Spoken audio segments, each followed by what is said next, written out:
Hello, my name is Brant Hunt. My channel is Discerning What is True. The day is the 16th day of December 2023. Going to be reading from a particular book called Sacred Science. It's interesting with the title. It's like what I would call the two pillars. That would be one would be religion, and the other would be science. Um, and so he is kind of basically used the word sacred science here. The two major pillars that is opposite of each other somewhat. Um, what I'm going to be reading from is chapter 8 tonight, which is called Myth. Again, this is a work of Rene Schwaller when he spent 15 years in Egypt. I think this was in probably in the 1930s, and him and his wife went there and spent quite a bit of time. That is, at the particular temple at Luxor in Egypt. So let's get into the reading of the particular book here, Sacred Science again. Thank you for being here. The myth which we have been discussing here is neither fiction nor legend in the ordinary sense, but a hieroglyphic writing composed of anthropomorphic functions and abstractions. It is a writing because myth must be read like a ideogram according to the language and understanding of each reader. This writing is hieroglyphic, since it is concerned only with divine and sacred principles of nature. These are functions in their universe, meaning abstractions which require symbols for their expression. This is why they write in this way. The symbols are the key. These ideas are anthropomorphized,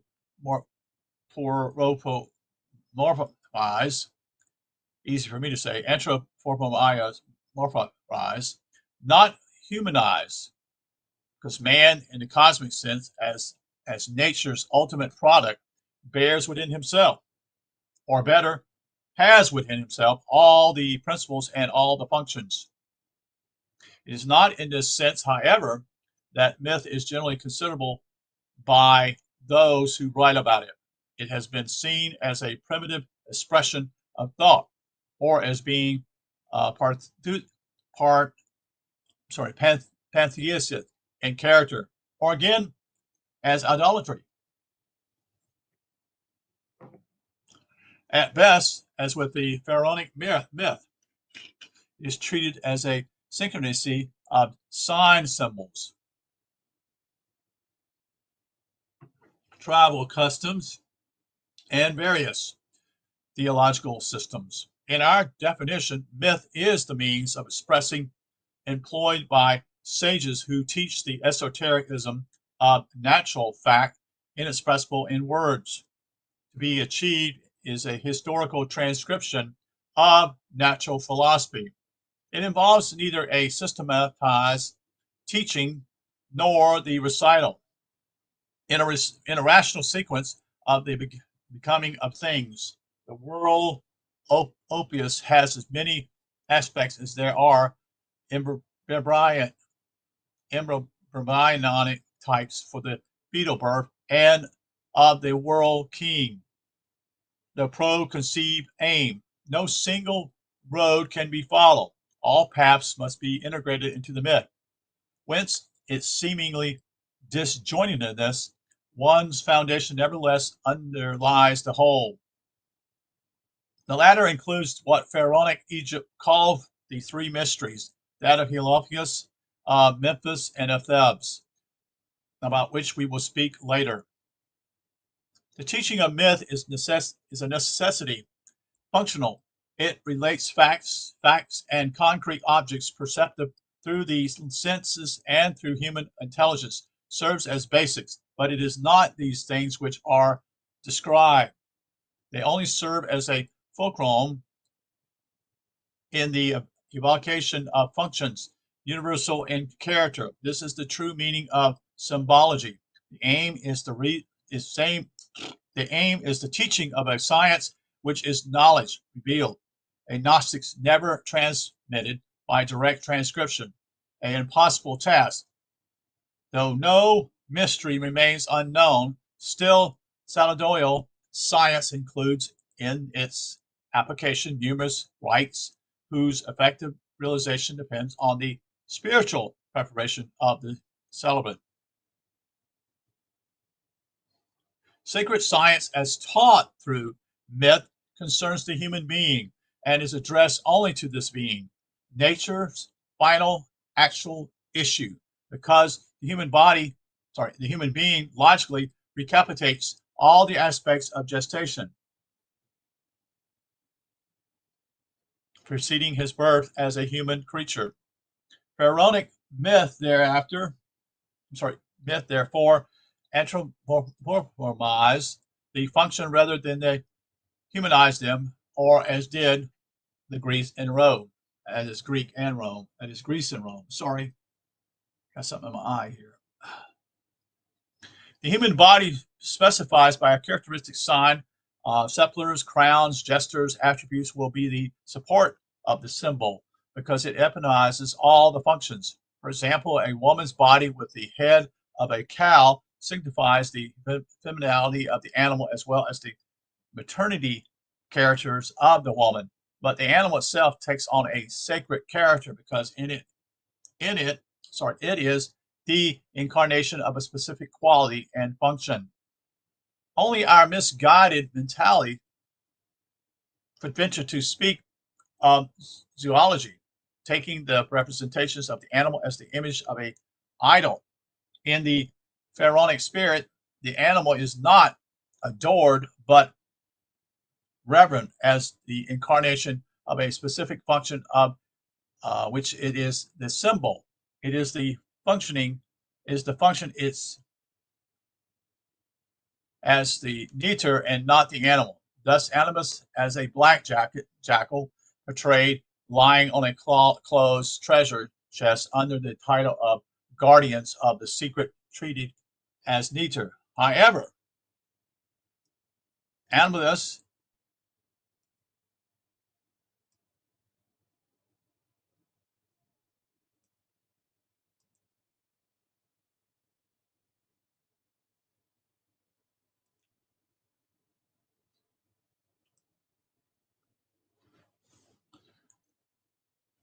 bear with me just a second here.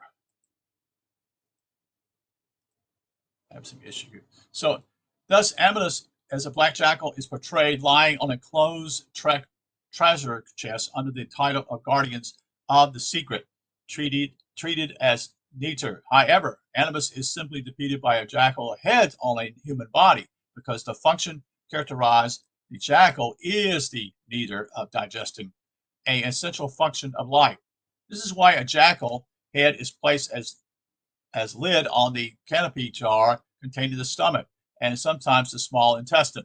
The Egyptian meshes here, I should say the Egyptian sages, thus searched the different realms for creatures, typifying a particular quality, be it a functional character in the gestation of the universe, even in the realm of metals and minerals, that is like iron and copper, for example, or the organic incarnations of an essential vital function among plants, for instance, the lotus and the papyrus, or in the animal kingdom, such as certain vultures, the falcon, the cow, etc. This choice was so strict that it can almost be inferred that animals not chosen for the symbolic, although part of Egyptian fauna were considered as incomplete types, or types more or less bastardized or deformed.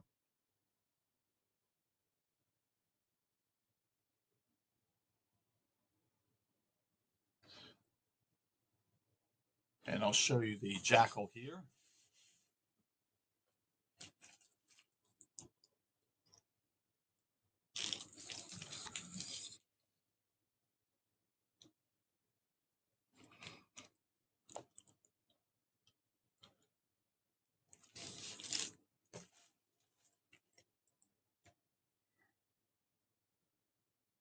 Certain symbols chosen from among animals make their appearance as early as prehistory, seeing that from the Middle Empire, that is, on No new additions from the animal realm was introduced into the hieroglyphics. Such symbolism must go back to the very origins.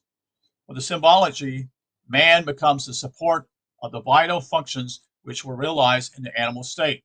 This much is comprehensive and constitutes the guiding principles of what is called anthropocosmic being, universe himself.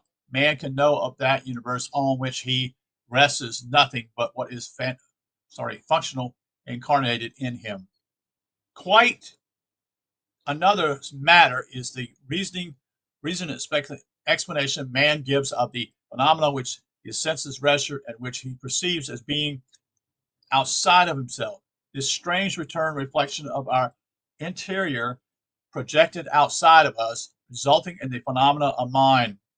Note that we are constantly tempted to complete the phenomena with a rational explanation, which such a complement does not really exist outside of us.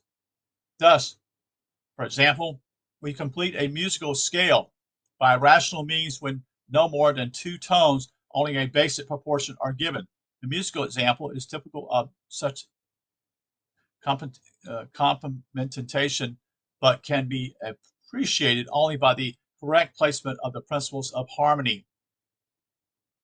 Harmony, the principle of harmony, is cosmic law. The voice of God, whatever the disorder caused by man or natural accident, nature, if left to her own devices, will reestablish order by means of affinity, the conscious innate of all in all things. Harmony is law, a priority expressed in nature through and through the existence of harmony is even ever present to intelligence. It remains incomprehensible in itself.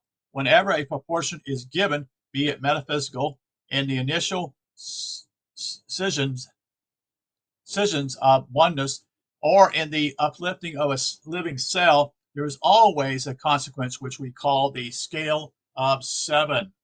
This scale can pertain to energy, to sound, and with color to light. What is specific in all activity, its function is ordered by an energetic ensemble upon which the physical surroundings have left their mark. Activity does not make the organ. An abstract harmony energetically in nature summons the organ, creates it. The environment of a tropical swamp will be inhabited by a variety of animals. Fowl, amphibians, mammals, and so forth, to all which this environment is suited. They are not adapted to the millennial, they are born from it. Successive adaptation, certain other living beings to the millennial, should it be necessary, is possible only if the organic entity as a whole is already harmonically oriented in this direction. The idea of form antecedes physical definition. The golden mean is the original separative function, though in the physical realization, it needs first a division into two equal parts. The proportion of a new born human, for instance, are as 1 is to 2, or its height is divided into two equal parts by the navel. That same person as an adult is divided by the navel according to the golden mean. The adult age actually being the finality of man, whose proportions are preconceived, it appears that his growth obeys the function present from the origin. In this sense, the very first embryonal cell contains virtually the entire future form. As to the specific organic cells of fetal becoming, they're actually images, lives in the entire animal genesis, the phases of which have responded to ambient energies for their development. These specifications follow the preconceived idea for the characteristics of the cell, such as it appears in the organic genesis of the fetus. Each element that enters the constitution of the amniotes has thus been conceived energetically, one might say spiritually, for its physical formation. Moses' terrestrial paradise, that is the legend of giants and sons of heaven, consorting with the daughters of earth, the divine prehistory of Egypt. All these are but examples of symbolic concerning an idea or metaphysical preformation, I should say, of terrestrial life. But they are the symbols as well as of the spiritual activity which causes the physical appearing of corporeal form. This Kabbalah expresses the heliopolitan mystery as it does in general, the spiritual prefiguration of incarnation. The becoming of form is subject to the numbers in the sense of a simple and initiative proportion, necessarily calling in response, in reaction, a harmonic scale. The functioning nature of number is what orders this harmonic scale. The number 2 is the expression of sexuality, of division, of opposition, of complementation. And this is how the true vital sense of number is to be understood. Harmony is expressed geometrically in the future figures which we have called synthesis. These figures schematize in a natural way and without calculations the a priori function which offers harmony. They show harmonic development based on and beginning with any simple proportions whatsoever. Our rational thinking already applies itself on the sensory appearance to the effect, but this effect is immanent in the cause. It appears in obedience to a harmonic law, which is order divine. We nevertheless approach this order by reasoning, basing ourselves on appearance, which we can evidently not help noticing, but we must concede that no reasoning explains the harmonic function. Without reasoning, we experience the equilibrium lent to the human body, to a surface, to a division, by the function of the golden mean, and so our ear experiences consonance or dissonance in musical sounds, and our eye possesses the exquisite sense for the chords of color. These principles or ideas which preside over forms and functions were called neters in pharaonic Egypt. It is unfortunate that Egyptology interprets these glids as meaning gods. There are no gods in existence. God is. Only in created nature do the divine qualities show themselves, and then they exist. And the neters exist. Among neters, 3 categories are to be distinguished. The metaphysical neters are such as Atum, Ra, and Plak. These are the vital principles in terms of harmony that represent harmonic summons.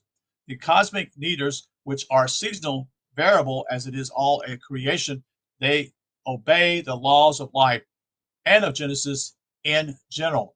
Typical among them are the ram-headed Amon Aries and the 5 neters attributed to the exponential or intercalary days.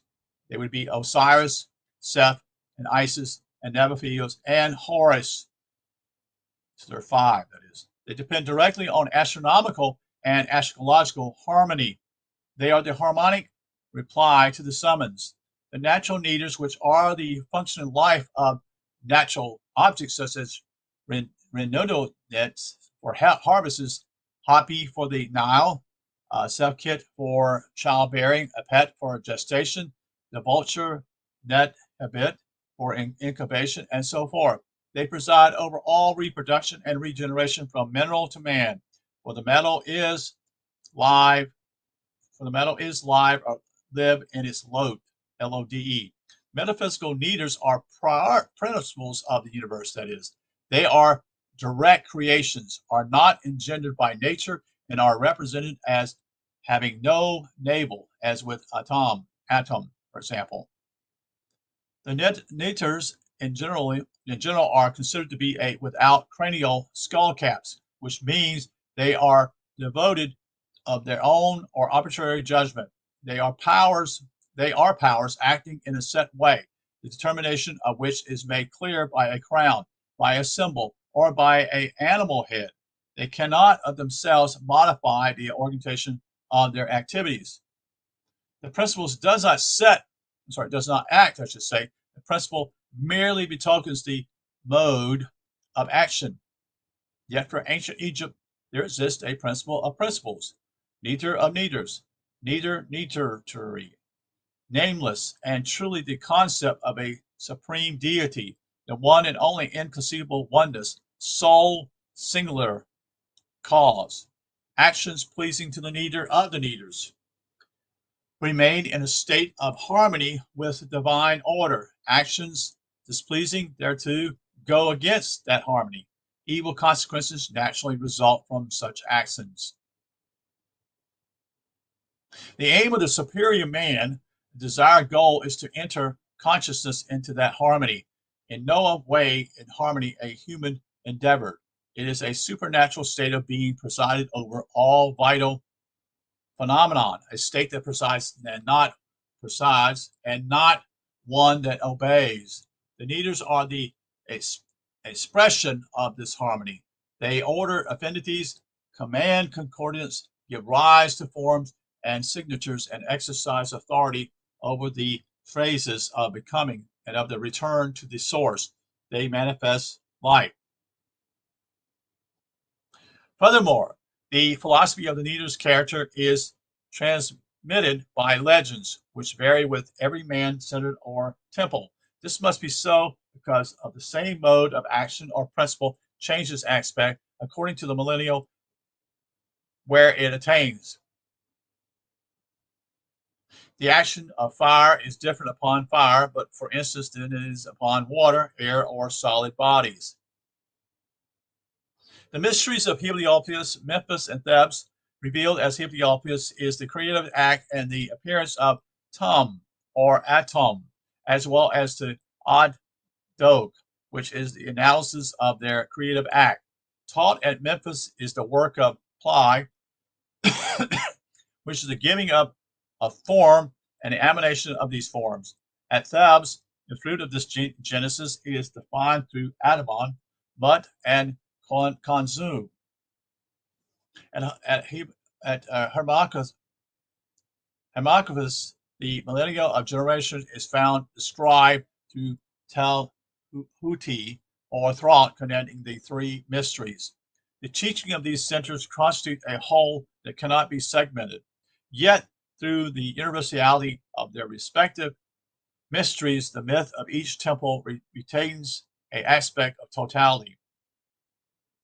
The texts which speak of the mysteries pertaining as a particular centers are concerned with the phases of the neiters becoming. This theonomy, as it may well be called, has given rise to strange interpretations and assumptions, such as the belief, for instance, in theological rivalry. As far as the principles or neiters are concerned, they have been regarded as personalities that act with the free will of humans. In general, there has been a refusal to consider the differences characterizing these texts as being descriptive of the genesis, which leads the principle of origin towards its manifestation in emanation in nature. Here's how the nature of the Theban Amon is defined in the papyrus of the Ramses period. All the gods are three: Amon, Ra, and Plot, who have no equals. He who, so this is also triple. You see, there's three things, just like the Father, Son, and Holy Ghost. You see, it's part of the metaphysics. Kind of a clue, okay? He's whose nature, that is literally whose name, is mysterious, being Amon. Ra is the head. Plot is the body. These cities on earth established forever are Thebes, Ethiopias, and Memphis, stable for eternity. When a message comes from heaven, it is heard at Ethiopias, it is represented at Memphis to Plot, and is made into a letter or written in the letters of thought. But the city of Ammon, that is Thebes, the answer and decision are given at Thebes and addressed to the divine in it. All that issues from its mouth, the mouth of Ammon. The gods are established for him according to his to his commandments. The message is to slay or to let live. Life and death depend on it for all beings except for him, Aman, for Ra, and for Plot. Unity dash Trinity. Such mysteries are not to be grasped by the reasoning process of the mind intelligence. In practice, the ternaria is found at the end of all analysis. Incarnation is the natural effect of complementation, and consequently, the third term of the ternaria, a triangular unity is formed by the whole. Redemption is extracorporeal. It is abstract reality to be circumscribed, but not to be understood. It is the return of spirit to spirit, having lived as body, all aspects latent, immanent in spirit. As the mystery teachings of Memphis speaks of a cosmic neter, celestial or typical, the living sky being intermediates. So the Heliopian mystery teaching, speaking of the metaphysics, the super celestial or archetypal neter. The Heliopian mystery is, in the pyramid text, concerned with the king's life in the netherworld. He is sometimes compared to Atom and to the entire work of Genesis. Elsewhere, the king is treated as Atom's son. The king is considered as being the preconceived final issue existing virtually from the beginning, according in the pyramid texts of Pepi, P-E-P, Pepli, P-E-P-I-L, expressions such as the following are encountered. Pepi was born in the new, again in the pyramid text of Pepi 2, this passage relating to the appearance of Atom or Tom in the context of Ethiopian mystery. He who was born in the new, before the sky came into being, before the earth came into being, before the two supports, that is Shu and Tefnon, came into being, before the quarrel between Horus and Seth took place, before that fear which arose on account of the eye of Horus existed. King Pepi is the one of the great company who was born aforetime in Heliopolis. Details are given in the Papyrus of Muses, dating from the early polemic epoch, the text of which, however, goes back at least to the Theban New Empire. When Atom emerged from none, the primordial waters before sky and earth were born, and before the creation of worm or reptile, he found no place on which to stand. None is the abstract of the primordial, millennial, symbolized by the waters, the cosmic ocean. It recalls the fact that all life, including the human fetal gestation, begins in water. Then again, the first effect of the creative act is liquid, animated water. This means that its necessary contains a stipulated fire capable of coagulating it in the same manner as the female aminana liquid is coagulated by heat.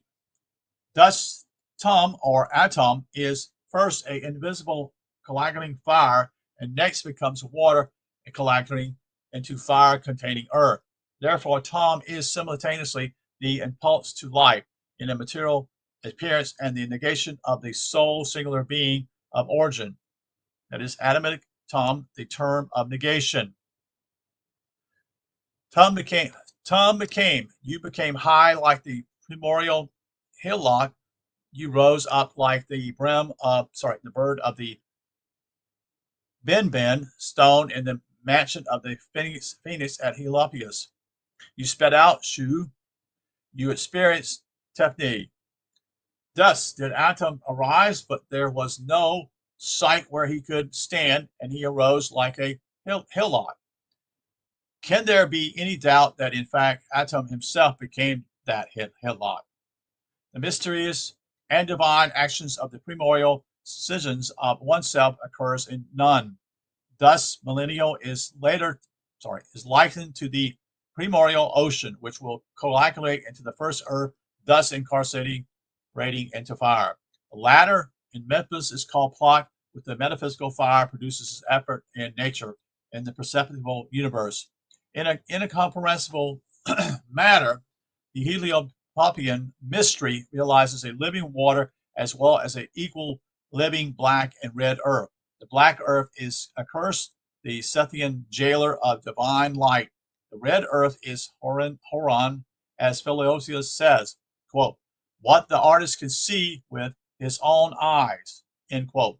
Those are two substances from which the world and philosophically the perfect king came forth. In the Hermetic art as well, the two substances of identical origins generate this solid triangular stone, which is the foundation of all truth. Another pyramid text to be cited here evokes the creation of the king by his father, Atum, and his genesis in the lower world before the existence of all things.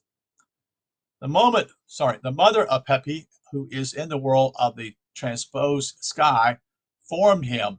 When this Pepi was put into this world by his father Atum, before the sky came into being, before the earth came into being, before humanity came into being, before the Neuters were born, that is put into the world, before death existed. The creation myth is also evoked in another passage from the pyramid text. Tum is he who came into being from himself through his autogenesis in Heliopus. He took his phallus in his grasp that he might create joy in himself, bringing about the twins of Shu and Tefnon. They placed this king between them. Without visible or tangible form, the seed in the model, the idea of what it engenders, is a transient puissance around a bodiless model, a formless substance, coagulated into a living being, complete and complex, a being through by the persons. From the esoteric action and the idea to the form, which is in its finality, esotericus and transitorial, finalized, result as to so many apparent stages of form. It is the marvel of the world, and all that exists bears seed. Thus, for mental creation, will and thought are seeds. One thought of the transition puissance compels one substance of the past universe substance to become such and such a product, such as such a air, a world succeeding to a world, one single Pudianson in one single substance throughout all transistorial finalized towards a foreseen finality. Man. And I got a little thing to show you here.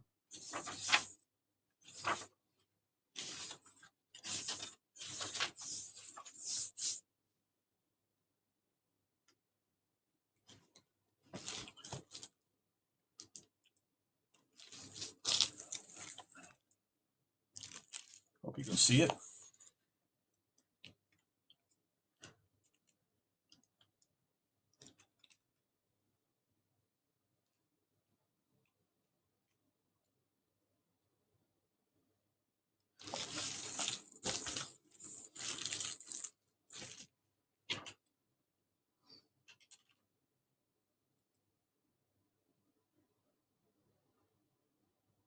There is a mystery which renders visible the invisible and which makes ponderable the impalpable. The word of wisdom is the reality of that mysterious evidence.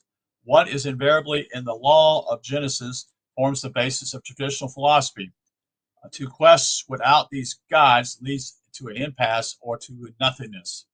The appearance of Tum implies the beginning of all the elements which make visible the invisible. Philosophically speaking, they are called constitutional elements of matter and are defined by four essential qualities: hot and cold, humid and dry. In other words, essentially fire and water, as one cannot exist without the other. All great Enil Neuters, which is in Heliopolis, Tom, Shu, and Teflon, Gep, Nud, Osiris, Isis, Seth, and Nephilios, which Tum put into the world through projection of his heart as his own birth in your name of 9 bows, B-O-W-S. None of you is separated from Tum. Tum, by the power or by the fire of his heart, projects his own self into none for his own nativity into the world. By this same projection, he makes the great Aneta appears in none, that is projecting. Here written with the hieroglyphs of the bow in this text signifies to make appear in the distance or to appear above. In the millennia of the primordial water, Nun, thus later the concept is to be distinguished from the primordial ocean, Nun, N-U-N. The bow symbolizes the repulsing force and significance of the act of projecting out of oneself. It is to be understood in the same sense as the Pusens in Tum, who projects himself as a helot emerging from Nun. The needers of the infinite, that is, present, the faith, accomplished, project light, while the act of projecting is represented by the bow. What is Heliobius on of the earth? On of the north, I should say, and situated philosophically at the absolute origin of things, is also the primitive function presiding at every manifestation of life, be it mineral, vegetable, or animal. In other words, the mystery is limited neither spatial or to Heliobius, nor temporal to the life work. What Heliobius affirms, Memphis explains in the Temple of Plot, who materializes the metaphysical principles. Here, the Neeters have their perspective image no longer in Atom, the first headlock issue from Nun, but he takes his great name, meaning his functional title of Taten, T-A-T-E-N-N-N-E-N, which signifies earth, feathering the two energies.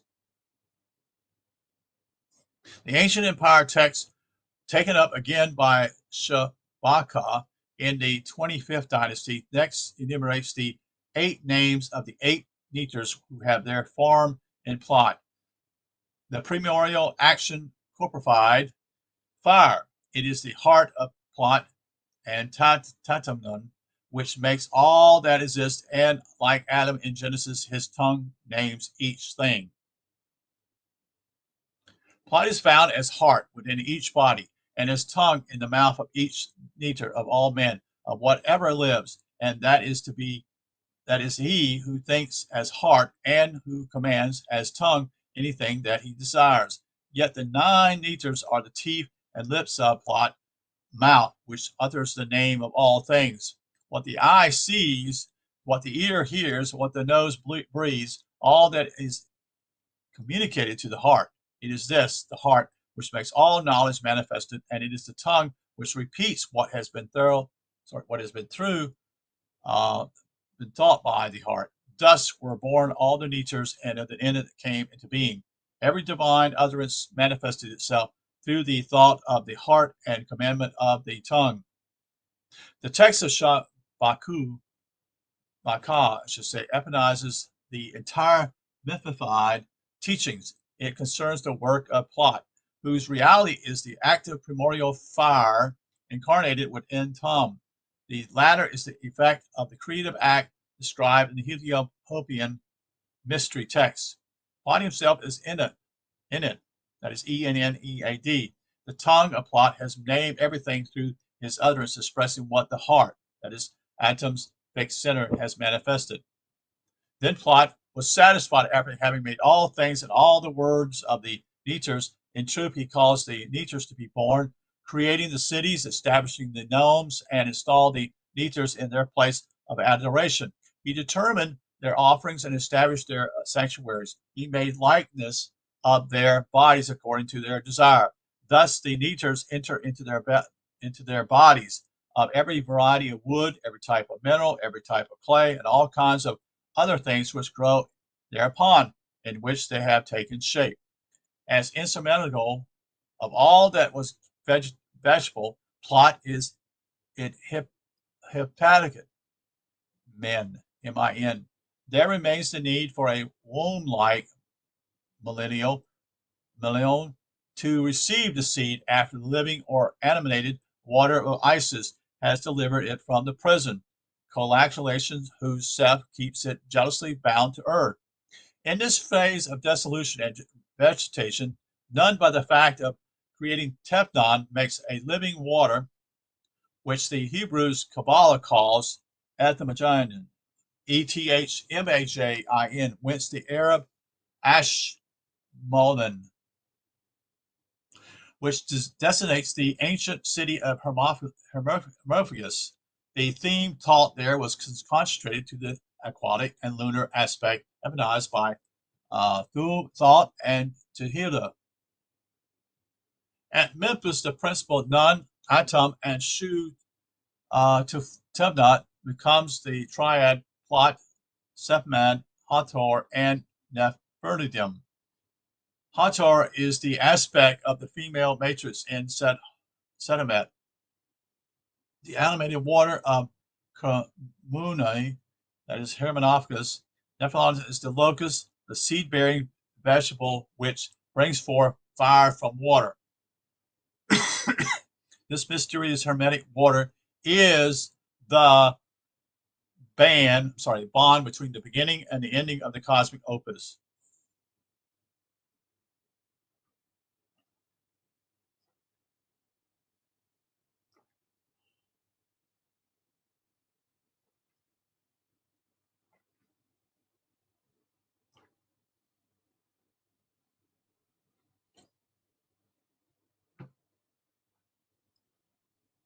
Thus, Carmunuta forms the bond between Memphis and Heliopolis, and later with the completion of the work in Thebes.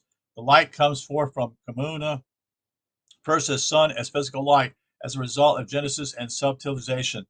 This light becomes Horus, the eye, held back and plot by the terrestrial and ardent Seth. It is a eye because it is visible fire, but not yet tangible. Before appearing, it demands first a death of the physical sun, sun. Hermiopolis accordingly takes up again the theme of Heliopolis and Memphis, but this time in their aquatic or, according to Hermetic symbolism, Mercurial aspect. So I'm going to show you this right quick.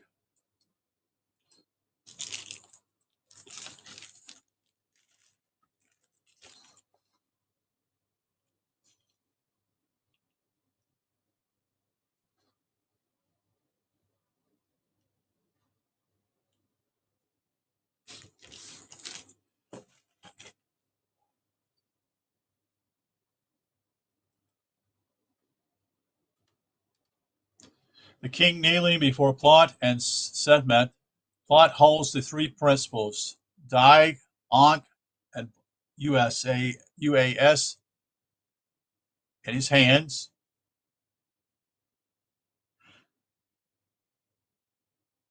And the king offers him the royal scepter, Hek, Heq, and Nabaha with the UAS and the bracelets, that is the ligatures, that which is made possible by Sekhmet, who holds the Wadi female sublimpidation. This was during the 19th dynasty. The water which appeared with creation, carrying the dark hillock Tom, becomes the object of the Harmonian teachings. The sacred names of Hermophilus, 15th name of Upper Egypt was Kermentu, the city of the eight, meaning the eight primordials in civil names was Yong, meaning existence. What is involved here is a generation of primordial waters that is to become a living water. Out of the living waters comes the sun. The theme in its entirety always reappears in each of its parts. The eight principles then change names as they are born from the mud formed by water and earth.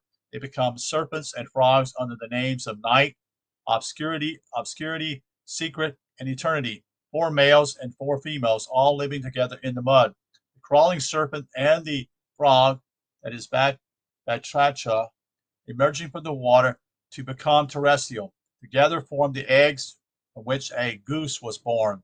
This cackling goose took wing and flew off, appearing as sun, S-U-N. From the Theban temples of a later period, it is known that before the 8 primordials, there existed a snake that is called Kim Atep, the one who has fulfilled his time. As the name indicates, this Neter, having fulfilled his time, ceased to exist. His son, the snake Ita, creator of earth, brought forth the 8 primordials. Kemisatep of Hermopolis became Ammon of Karnak, whose name means the hidden, and Ita, Ir-Ta, becomes assimilated into the Itohipathia, Ammon of Lazor. As for Fraud himself, this is how he he designated as Dinder. Thought twice great, the most ancient of all, masters of the city of Hermopolis, the great Neter of Tentidus, the sovereign god, creator of good, heart of Ra, tongue of Atum, throat of the god whose name is hidden, that is Ammon, lord of time, king of the years, ascribe annuals of the Enid. Revelation of the god of light, Ra, he who existed since the beginning. Thought, he who attests, rests on truth. What issues from his heart immediately comes into existence. His utterance subsists for eternity. The only clarification of what is meant by the theme of the city of Kamenti, i.e., the work of Tehuti, that is thought, comes from the relationship which the Harmonican thought entertains with the city of Thebes. The Theban mystery. Intriguing in Thebes is the development of the Agnot, which multiplies to the extent of becoming 15. The fact must not be overlooked that the number 15 is no longer in relation with the primordial principles, but with the monthly and lunar characters of Tehuti. Saturn is lead. Thebes represents the ultimate phase of the final royal becoming, whereas the temple of Zazor is the fulfillment, the human epitome of the cosmic opus, the temple of conception and birth of royal man. As Thebes, the cosmic triad dominates. Under the name of Ammon, Mut, and their son, Khonsu, its history constitutes the principal subject of the temple of Karnak. At Thebes, we are thus concerned with a stage where the millennial Nut Set Hamet, by means of Tehuti, that is thought, becomes the principal Mut, a living material millennial, rich and active fire that is lent by plot. Mud receives the adamant seed by means of which Atom Nerferton at this phase, which becomes Chronozu. This Chronozu is somehow a new spiritualized atom, and this one will make Horus reappear in all his glory. This Horus, Lucifer, whom Seth had held bound in plot, for Seth is the one who shackles and incarcerates. The mysterious Chronosu plays a preponderant role in Thebes. His symbols comprise all the scepters and tied together with the exceptions. The Wadi, the sign of opening, a expansion that only thought of Kamini can bring about. As crown, Khonsu wears a disc on a crescent, the representation of both new moon and of eclipse. Moon and sun unite. Khonsu functionally not to be disassociated from Osiris when the latter principle is in the renaissance phase. Apec, the female hippopotamus, symbolizes the matrix that carries what is reborn. Nefertun prefigures the realization which Khonsu definitely allows. This is the difference between them. Thought of Kamu that emanates by Isis creates mud, M-U-T. Once emanated by the soul of Horus, which is offered by Khonsu, mud-Isis is called Hathor. The lunar-solar aspect of Sekhmet and Sephirmet precipitates what Hathor eliminates and carries off, namely the soul of Horus, which can then incorporate once again, reuniting Seth and Horus, this time in beauty. This was announced by the 2 bulrushes in front of the temple of Plot in Memphis, to set free the divine word, to deliver the living fire from its terrestrial prison, which is to incarcerate and corporified Such is the aim proposed by all spiritual revelations. Myth and illustrates the intuition to the end. This aim is offered to mankind in general, yet the means to its attainment is knowledge of the world of causes, the key to all power for the human being. Understandably, then the absolute conditions for unlocking this door lie in purity, selflessness, and the mastery of instincts. This explains the enigmatic character of these teachings. Our own day already manifests the disaster of ignoring such moral preparation, I should say, and yet only intellectual secrets are involved today, not the secret of divine spirituality. The very important story of liberation of the eye of Horus and of Horus, son of Isis and Osiris, is repeated in different ways. Likewise, in the texts of the prophets, assembled in the Old Testament, treat the same themes in a variety of forms. The three pharaonic mysteries give the general directives. Though only the concluding moments of each phase are revealed in the legends, the entire genetic sequence and its transformation from the subject of the mysteries of initiated in the temples, prepared and privileged men alone were allowed in the presence of these mysteries. Among them, certain Roman emperors during the closing stages of the pharaonic temple, Trajan at Medamon, at Philae, and at Domenia at Karnak. The five principal ornithers, which from the 5 intercalary days of the year are Osiris, Horus, Seth, Isis, and Nephthys, represent the functions of the yearly cycle. Among the 5 epacometal nethers, Osiris, Isis, and Seth, and Nephthys, represent eminent functions characteristics of the 4 elements. Horus finally joins this quaternary as quintessential, as active and immaterial fire. Later becoming perceptive, he is delivered from the evil representation by Seth, the earthly jailer from the beginning of time. It is this matter that these stories are to be understood. They do, after all, conform to all revelatory texts. That is, evil will stand for all that reduces the spiritual to the corporal. And this corporal must die to allow you return to the source of the spiritual. But the fall of the divine into perishable matter has tarnished it, and these blemishes must be eliminated for the return to be complete. This requires the passion. Indeed, the divine word of the beginning is all, what we call spiritual, as well as what cause is to fall into the mortal. This is the cause of the work and struggle indispensable for the attainment of final deliverance. This is the pharaonic opus magnum. It ends in the Christus revelation, which is founded on the human incarnation of the divine, revealing the ultimate phase. In the pharaonic mysteries, this phase was called the reconciliation of Seth and Horus, but it was not actually realized in Egypt on history gestation. This explains why the pharaonic sages considered the processional transition from Aries to Pisces a natural genesis, foreseen by the temple towards Christianity. Okay, I'm going to show you this particular artwork.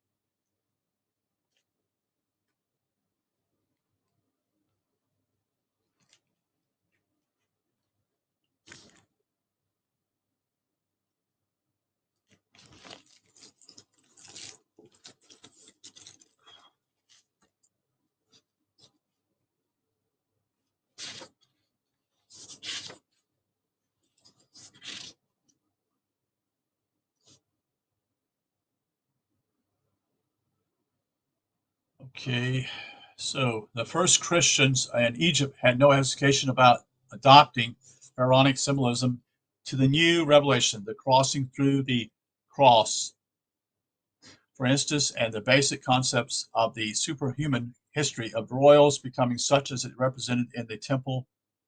History of royal becoming such as it is represented in the temples of Zoar. The annunciation of spiritual conception, the divine birth, humanization, baptism, and the gift of name and appearance in public at the age of 12. You see, that's where, remember the whole story about Jesus and him at 12, him turning 12. Suddenly was mysteriously gone, yet he was actually in the temple. Allegories must always be sought in the teaching evoked by their imagery. So for the legend of Ra, or Isis' struggle to save her son Horus from the domination of the scorpion, symbol of Seth, as related to the Chester Betty Pappas and many other such allegorical tales, it is never by arbitrary whim that one same neither is given different names. Sephmet, for instance, the child-devouring lioness becomes Hathor, house of Horus. Seth becomes Scorpio of the contractile poison, and so forth. These are so many luminaries profited to whoever wants to see them. Though as figurations, the teaching of Pharaonic Egypt became a marvelous history which speaks of what has been, what always shall be, the essential knowledge concerning origins, aim, and finality of life. Imhotep and Amenhotep. According to tradition, all the prudence and possibility of thought were incarnated in the sage of Imhotep, called son of Plot, son of the celestial fire. As later in Thebes, all the wisdom of the epoch of Ammon became incarnated in Amenhotep, son of Hapu, son of the Nile, the celestial waters. Imhotep is above all man in the broadest sense of the term, but he is architect as well. Master works quite in the nature of plot. Amenhotep, son of Hapu, is primarily an architect, a builder, and his supreme obavy is the realization of man, which is indeed the Theban opponent, giving life to royal man. Next section is called Philosophy of Myth. Pharaonic myth and its reaching, as well as the nature and aim of the temple inscriptions, are here considered in the light of sartorial science. It becomes imperative, therefore, to clarify the broad outlines of such a science on the basis of what is known through Hermetic tradition, as in the cause of India. For example, architectural writings, statuary, and bas reliefs become symbols of a genesis where historical facts are used as mere pretexts. This is confirmed by the obvious tendency of these accounts to turn into fable what is nonsense in terms of time and space, that is, geographical sites. The facts that serve as pretexts are important because they stress a play of circumstances beyond human volition.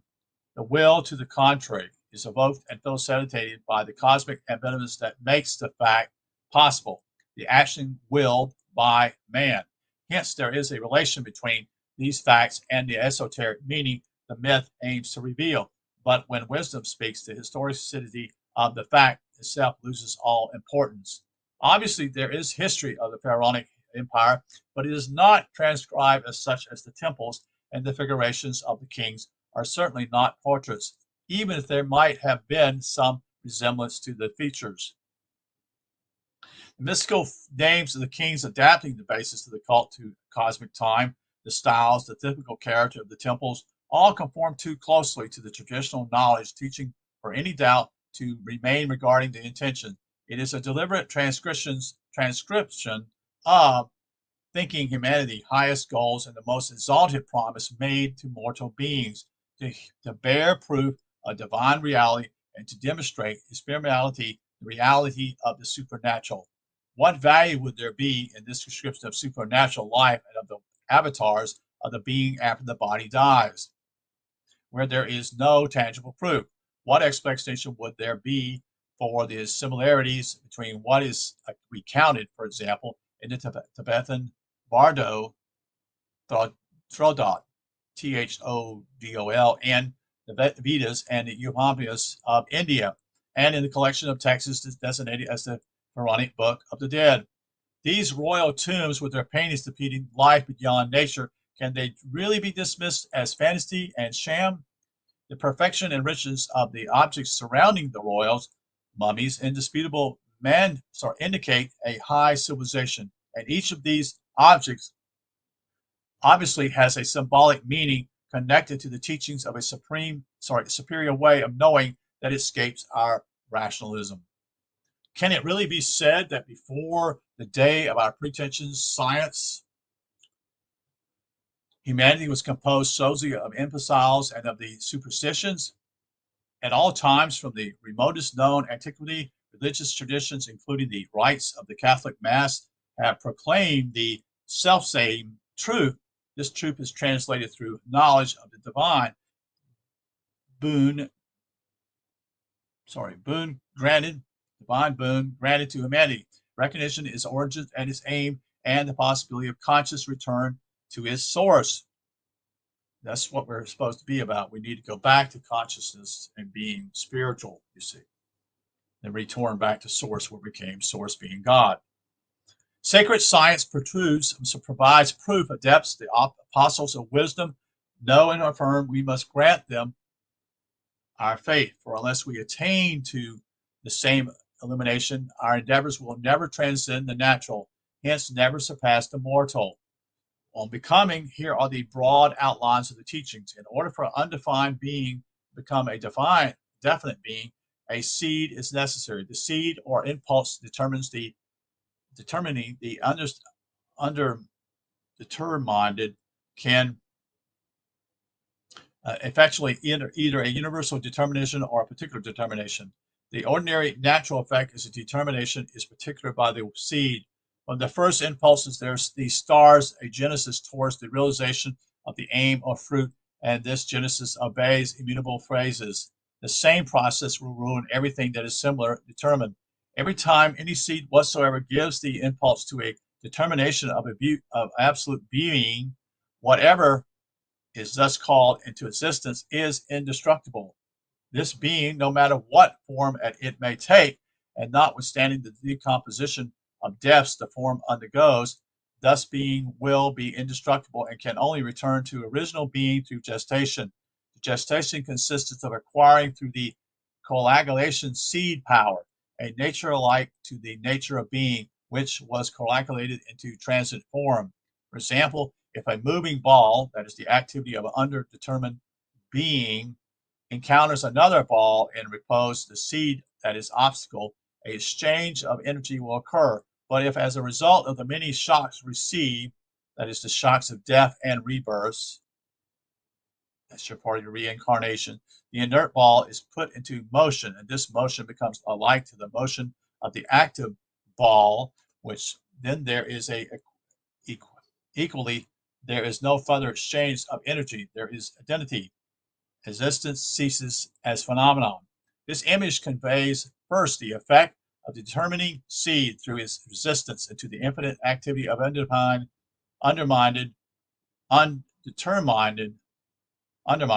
being, then existence through the exchange of energy, and then deaths and rebirths, that is real becoming, in order to end with liberation from particular existence.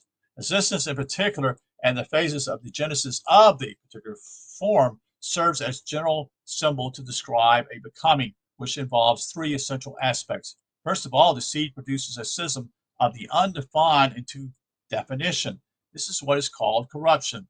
Corrupt meaning Latin com, C-O-M, together, plus rupen, ruper, R-U-M, reper, P-E-R-E, to break into pieces. The philosophical petrification, I should say. In the phrase, the seed loses its initial aspect. It now fixes undefined being and begins its corporate purification. The seed rots in its earth. The spermatozoon apparently dies. This is metaphorically called the black phase.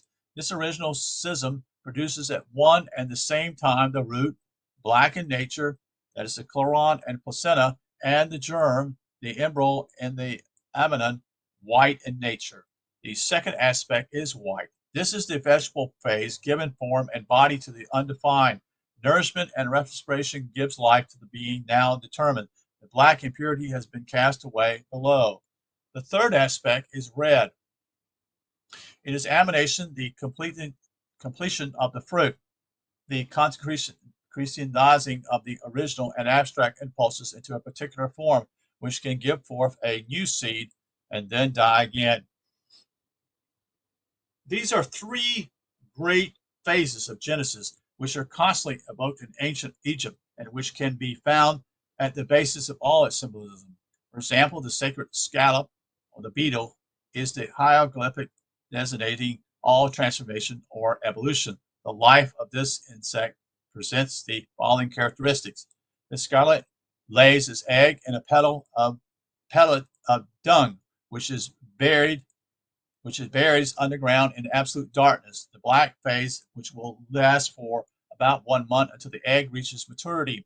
From this egg, a white larva is born, which during the second month, the white phase feeds on the substance of the egg and digests. Next, there comes the nipple phase, during which the immobile mummy works its transformation. From this mummy emerges the new scab, or the new beetle, the head and thorax of dark red, the abdomen of opaque white, and the wing shields of translucent white. The scab itself, the final fruit, will again be black. Can the three phases and even the three colors be better symbolized? Well, the symbols of the phases are black, white, and red. Bring to mind the three colors constantly evoked in the pharaonic symbolism. Black is one of the names of Egypt because of its black soil. Black is called Kim, and the black Kim or Kemet, you see. White is the harmonic for light and also designates the white mace that strikes the impure in order to evoke the pure. It also designates the white crown of the south. In the temple is the lower south, corresponding to east through the arrangements of the crowns, so that south equals east, the sunrise equals the left, equals white, and consequently corresponds to our spring. Red qualifies the desert, that is the dryness, and the Scythian animals of the blazing land. It is also the crown of the north. Horus, who at Luxor takes his place in the west in the west, so that northwest sunset, the right red and corresponding to our autumn. So I'm going to show you some a little bit more plates here.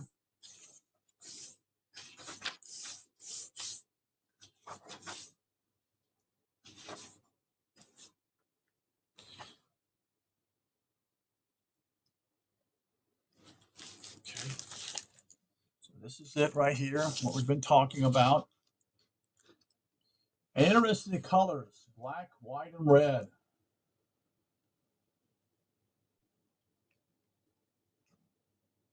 Did anybody know what that's all about? If I recall what Phil has shared with us, those are the colors of royalty. The black, white, and red. If you'll notice that the guy that stands out in the British area like a guard, you'll notice that he has the black, the white, and red on his uniform. You see. Let's continue.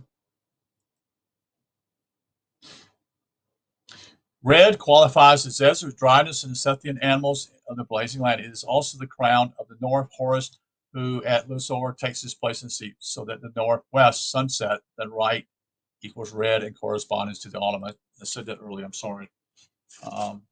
This equating of northwest and red and of southeast and white is already put specifically in one of Pyramid's texts, and many instances of it are found in the temples of Karnak, among others. It is a ritual of the divine daily cult. One again encounters the 4 white vases and the 4 red vases used in purification.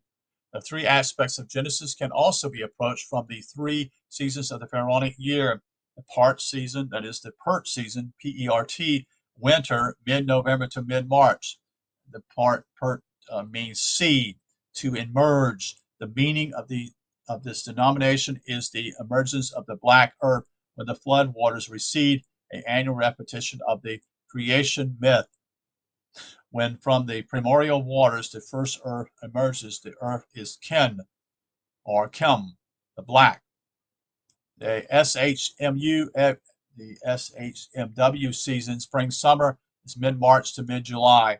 That is THMW is written with the basics in 3 lines of water, which intrigues the philologists, for it was sooner seen to be the symbol of inundation. Nevertheless, one can attribute it to the white, luminous character of spring and summer beginning. That is Cancer, that is moon. The Ankh season, the inundation of mid-July to mid-November, begins with the heliacal rising of Sirius around July 19th of the Julian calendar, actually the 4th of August, the sun entering into the constellation Leo. I'll show you this figure here.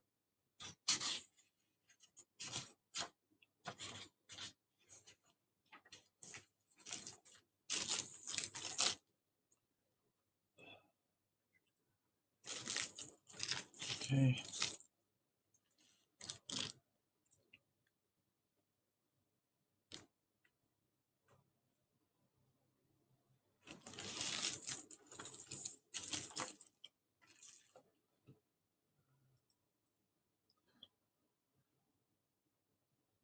The AKHT has numerous harmonia, including horizon, fire, glory, splendor, the blaze of solar rays. But in order to designate the flood season, which is culmination of and open the time of renewal, this word is written with a papyrus clump, the first appearance of light. This is certainly allusion to the heliacal rising of Sirius, Sothis, the great provider. Taking the gestation of the human fetus as an example, we can conclude that there are times for the phases of Genesis: 3 black months, 4 white months, making 7, entering in a first visible being, and then 2 much more, making 9, completing the perfect gestation of the prefigured fruit.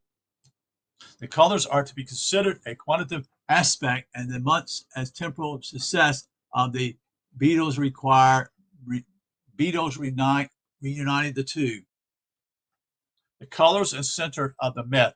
The tangible phenomenon of the works of nature serves as a symbol for the principles of supernatural opus. This work bestows upon absolute undetermined being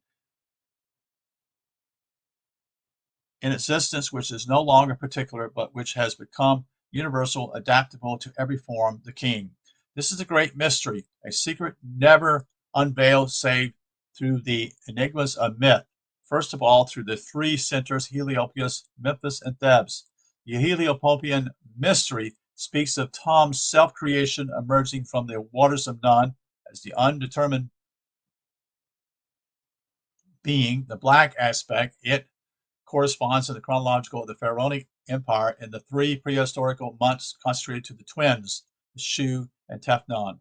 The Memphile mystery is revealed in the city of the White Wall, that is Memphis, where fire falleth into earth, that is Plot, who unites Seth and Horus, calls forth vegetation, which gives forth to all things, and summons the white body, realizing Hermopoeus.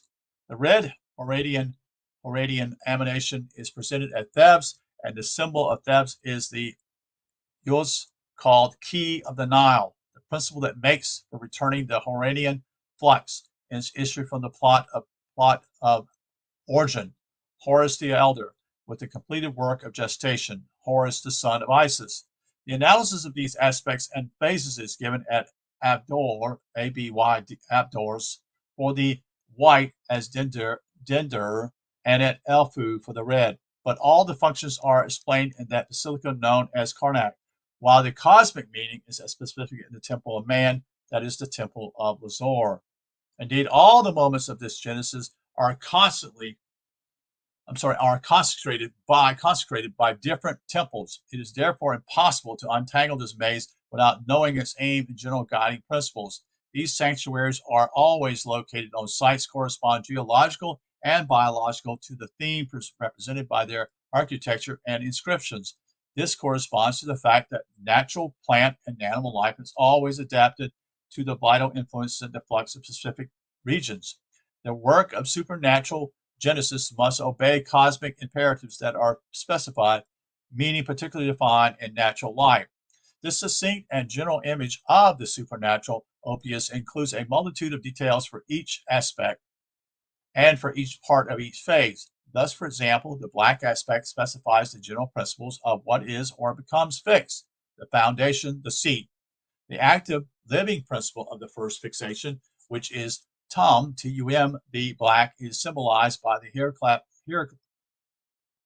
hieroglyph men, foundation, men, the thigh, men too, the sacred bull. But the principle of fixity is found in all of nature through the four elements and can equally well be white, red, or mottled, M-O-T-T-L-E-D, meaning white speckled with red, inasmuch as function, the principle of fixity, as therefore not to be confused with state or a aspect, that is, with this is why Apis, A-P-I-S, the sacred bull of Memphis, is black. But the four Mentus, M-E-N-T-U-S, are Karnak, Medamon, and Ermon, and Atad surrounding Thebes, which symbolize the four quantities of fixity, air, water, air, and fire, are respectively black, white, red, and mottled. Another example of the four aspects is given by the offering of the four calves, one for lunar, nourishing milk, black, white, red, and mottled, or again by the four white and the four red vases, and for the modlag, the white crown and the red cross, or in front of the red crown, I should say.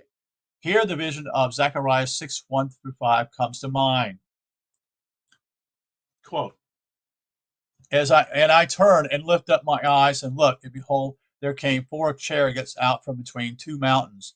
In the first chariot were red horses, and in the second clear chariot were black horses, and in the third chariot were white horses, and in the fourth chariot grizzled and bay horses. Then I answered and said unto the angel that talked with me, what are these, my Lord? And the angel answered and said unto me, these are the four spirits of the heavens, which go forth from standing before the Lord of all the earth.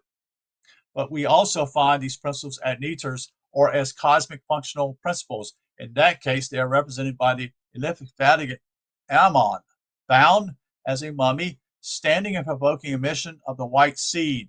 The latter is represented by the neck Hagoko, the scepter placed above his raised right hand.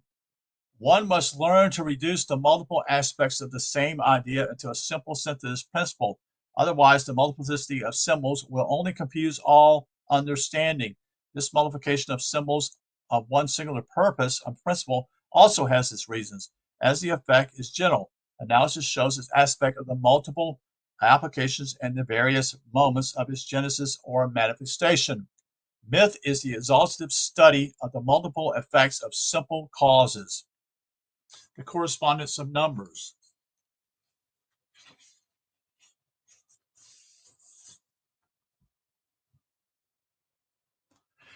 A general correspondence is given by numbers and can serve as a guide. Oneness is always origin, either metaphysical or as final accomplishment. The number 2 always indicates complementarious, opposition, and sexuality. The number 3 always speaks of the original Terne, be it the Trinity of the divine word or the basic Tene in the ultimate reduction of all understanding. The number 4 always speaks of the 4 elements, the quadruple of all physical and corporate functions. The number 5 pertains to the quintessential, the evolution going beyond the 4 elements. The number 6 is that the equilibrium, I should say, the complementation of opposites and their annihilation, the fruits of their work. Now, number 7 is that of terrestrial nature, manifestation of the 9 archangel Pusians. The number 8 is the number of death for resurrection. The number 10 is the synthesis, the origin of phenomenal nature and its aim. The number 12 echoes the zodiac and relates to it. When myth makes use of number in its images, therefore the meaning must be linked to the symbolic value of numbers. And with that, that is the conclusion of chapter 8 tonight on myth. Appreciate you being here. Had some issues with stumbling over the words tonight. The reading I'm reading from is kind of difficult on the internet here. It makes it easier for me to just read it instead of reading from the book, although I have the book in front of me. But reading from a book is a lot even harder than actually looking at the computer screen, because I would be always going up and down. So I think this is a good book. We'll have a few more chapters left. Actually, chapter 9 will be next. And I think there's a couple more after that, as far as I recollect. Maybe, I think it's 10 chapters, I think is what it is. And then we go into what I call the last very part of the deal. So what you're going to be dealing with next will be the two paths of liberation. And then chapter 10 looks like it's going to be called the king. The king. And then there's the appendix sections that are involved in here. So should be finished in the next 2 or 3 days of this particular reading. This is not a light work to read. It isn't easy to read, especially the different words. But hope that you can understand what I'm sharing, and hope that it would actually help you to move you in the perspective of seeing more light and understanding things. Okay. Well, thank you for this evening, and thank you for your time. I wish you a good evening, and we'll talk to you later.